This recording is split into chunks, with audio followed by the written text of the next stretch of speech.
আসসালামু আলাইকুম ওয়া রাহমাতুল্লাহি ওয়া বারাকাতুহু। আলহামদুলিল্লাহি রাব্বিল আলামিন ওয়াসসালাতু ওয়াসসালামু আলা আশরাফিল আমবিয়াই ওয়াল মুরসালিন নবিয়িনা মুহাম্মদ ওয়া আলা আলিহি ওয়া আসহাবিহি আজমাইন, আম্মা বা'দ। সম্মানিত ছাত্র ভাইরা, আমি এখন ক্লাস 2 এর ফিকহ ক্লাস আরম্ভ করছি। বিষয় ইমামতির হকদার। ইমামতির হকদার কথাটা বলতে আমাদেরকে বুঝতে হবে কথা যে যেখানে ইমাম নির্ধারিত নেই সেখানকার ইমামের বিষয়ে এই মাসালা, কিন্তু যেখানে ইমাম নির্ধারিত রয়েছে, বেতনভুক্ত নির্দিষ্ট ইমাম রয়েছে, সেখানে ইমামতি করবে সেই হকদার, তার শিক্ষা দীক্ষা যাই হোক না কেন। যদি নির্বাচিত ইমাম থাকে তাহলে তার বিনা অনুমতিতে অন্য কেউ সেখানে ইমামতি করতে পারবে না। কিন্তু যেখানে ইমাম নেই, যেমন রাস্তার অনেক সময় চলন্ত পথে কিছু মসজিদ আছে, সেখানে মুসাফিরগণ চলতি পথে নামাজ আদায় করে থাকেন যেখানে নির্দিষ্ট ইমাম নেই।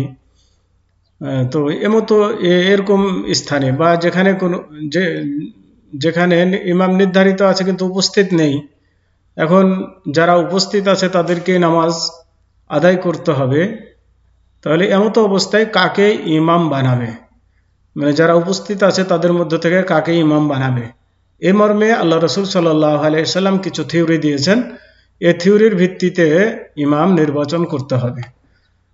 1 নম্বর থিওরি হচ্ছে যে আল্লাহর কিতাব অর্থাৎ কোরআন যার বেশি কণ্ঠস্থ আছে, কোরআন যার বেশি মুখস্থ আছে, সে ব্যক্তি ইমামতি করার অধিক হকদার, তাকে ইমাম বানাতে হবে। যদি দেখা যায় যে কোরআন মুখস্থর ক্ষেত্রে একাধিক মানুষ সমপরিমাণের আছে, তাহলে দেখতে হবে যে ব্যক্তি সুন্নাত তথা হাদিস সম্পর্কে বেশি জ্ঞান রাখে, হাদিস সম্পর্কে যে বেশি জ্ঞান রাখে তাকে ইমামতি করতে দিতে হবে। এটা তো যদি সমান হয়ে যায়, তাহলে তৃতীয় যে জিনিসটি দেখতে হবে সেটি হচ্ছে যে ব্যক্তি আগে হিজরত করেছে, তার মানে দারুল কুফর ছেড়ে দারুল ইসলামে চলে এসেছে ইসলামকে রক্ষা করার জন্য, এমন ব্যক্তিকে ইমামতি করতে দিতে হবে। এই তিনটাতেই যদি সমান হয়ে যায় বা একাধিক মানুষ পাওয়া যায়, তাহলে 4 নম্বর শর্ত যেটা দেখতে হবে সেটা হচ্ছে যে ব্যক্তি বয়সে বড় তাকে ইমাম বানাতে হবে। তার মানে এই জিনিসগুলো সিরিয়াল ভাবে খেয়াল করতে হবে। একটাতে যদি সমান হয়ে যায় তাহলে দ্বিতীয় নম্বরে আসতে হবে, দ্বিতীয় নম্বরেও যদি সমান হয়ে যায় তাহলে তৃতীয় নম্বরে আসতে হবে, তৃতীয় নম্বরে সমান হয়ে গেলে চতুর্থ নম্বরে আসতে হবে। কিন্তু একজন বেশি কোরআন মুখস্থ ব্যক্তি আছে আর একজন আছে বয়সে বড় ব্যক্তি, তাহলে যে ব্যক্তি বয়সে বড় তাকে ইমামতি দেওয়া যাবে না, যার কোরআন মুখস্থ বেশি আছে তার উপরে।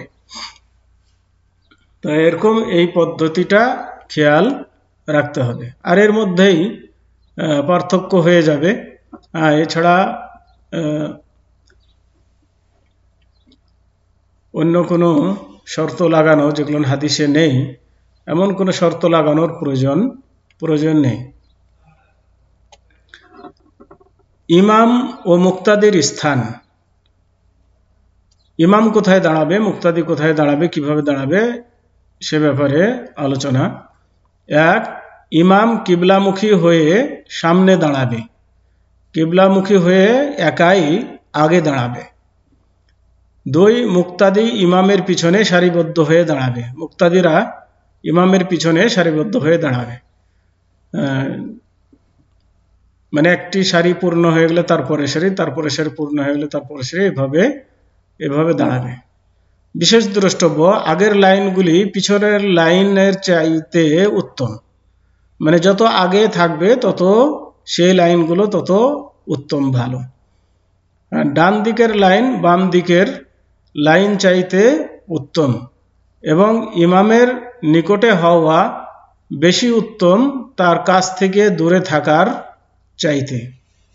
তাহলে এই ব্যাপারগুলোও খেয়াল রাখতে হবে। যদি সামনের কাতারে জায়গা থাকে তাহলে পিছনে দাঁড়ানো ঠিক হবে না। অনুরূপভাবে ডাইনে বামে দাঁড়ানোর ক্ষেত্রে খেয়াল রাখতে হবে, সমতা বজায় রাখতে হবে, দুই দিকে যেন সমান হয়। তবে কিছু বেশি হলে সেটা তারা ডান দিকে দাঁড়াবে, ডান দিকটা একটু বেশি রাখা যাবে।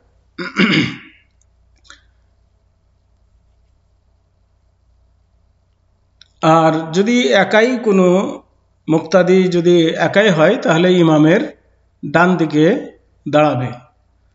দুইজন হলে তারা দুইজন পিছনে পিছনে দাঁড়াবে। আর একজন যদি পুরুষ হয় আর একজন মেয়ে যদি হয় তাহলে পুরুষ ইমামের সাথে ডান দিকে দাঁড়াবে আর মেয়ে একাই পিছনে দাঁড়াবে।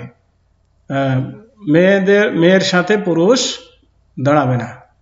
মেয়ে যদি একজনও হয় তাহলে একজনেই সে পিছনের কাতারে দাঁড়াবে, এভাবে দাঁড়াবে। মুক্তাদি সম্পর্কিত কয়েকটি বিধান। এক, মুক্তাদি যেন ইমামের আগে কোনো সময় কোনো কাজ না করে। ইচ্ছাকৃতভাবে এটা ইমামের আগে কোনো কাজ করা যাবে না, না হলে নামাজ বাতিল হয়ে যাবে। সুতরাং যতক্ষণ পর্যন্ত ইমাম রুকুতে না যাবে ততক্ষণ পর্যন্ত মুক্তাদিও রুকুতে যাবে না, এবং অতক্ষণ পর্যন্ত সিজদায় যাবে না যতক্ষণ পর্যন্ত না ইমাম সিজদায় অবস্থিত হবে। তো এইভাবে ইমামের পিছে পিছে কাজগুলো করে যেতে হবে। আবার এত দেরি করাও যাবে না যে ইমাম একটি রুকুন থেকে ওঠার উপক্রম হয়ে যাবে, এরকম এত দেরিও করা যাবে না। মানে ইমামের পিছে পিছে সব কাজগুলো করবে তাড়াতাড়ি।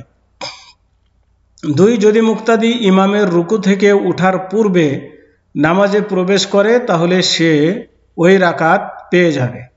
ইমাম রুকুতে আছে, আপনি গিয়ে আল্লাহু আকবার তাকবীরে তাহরিমা দিয়ে আবার আরেকটি তাকবীর দিয়ে রুকুতে চলে গেলেন। রুকুতে যদি পেয়ে যান ইমামকে তাহলে পরে এই রাকাত পুরা রাকাতটাই পেয়ে গেলেন, এটা ধরে নেওয়া যাবে। এই রাকাতটা আর ঘুরিয়ে পড়তে হবে না। কিন্তু যদি ইমাম রুকু থেকে উঠে যায় আর আপনি রুকুতে গেলেন তাহলে পরে এটা রাকাত ধরা যাবে না। আর এভাবে রুকুতেও যাওয়া ঠিক হবে না, কারণ ইমাম উঠে গেলে আর রুকুতে যেতে হবে না। ইমামকে যে অবস্থায় পাওয়া যাবে সেই অবস্থায় তার সাথে শরীক হতে হবে। ইমামের রুকু থেকে উঠার পরে নামাজে প্রবেশ করে তাহলে অবশ্যই উক্ত রাকাত পুনরায় পড়বে।